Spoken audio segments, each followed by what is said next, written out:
Hey there, it's Joseph, and welcome back to the YouTube channel dedicated to San Miguel de Allende secrets.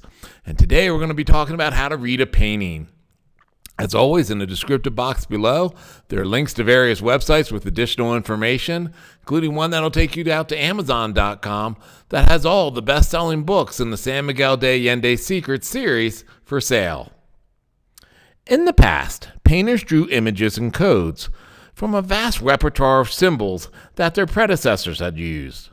These symbols were understood by their contemporaries, but we modern viewers no longer know how to interpret them.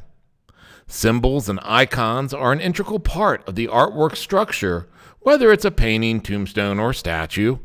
If we cannot decode symbols, we cannot comprehend the story or message the artist wanted to convey.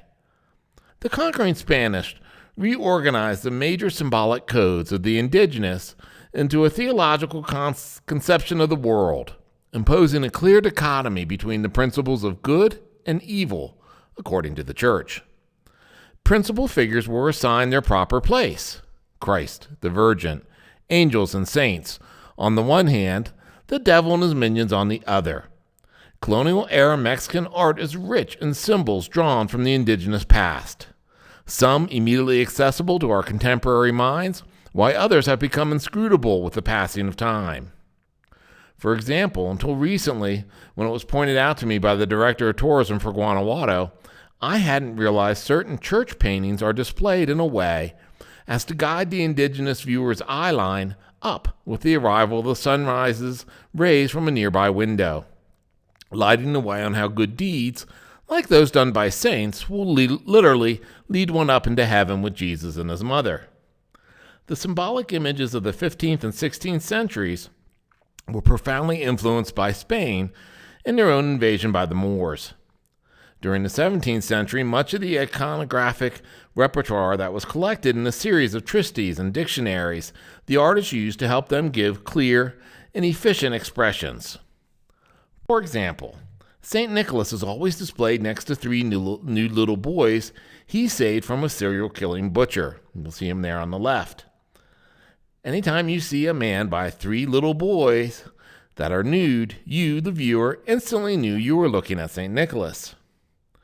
Over the course of the 18th and 19th century, however, artists began to apply these codes in an almost mechanical fashion, forcing images emptied of their deeper meanings and turned into a simple didactic icons.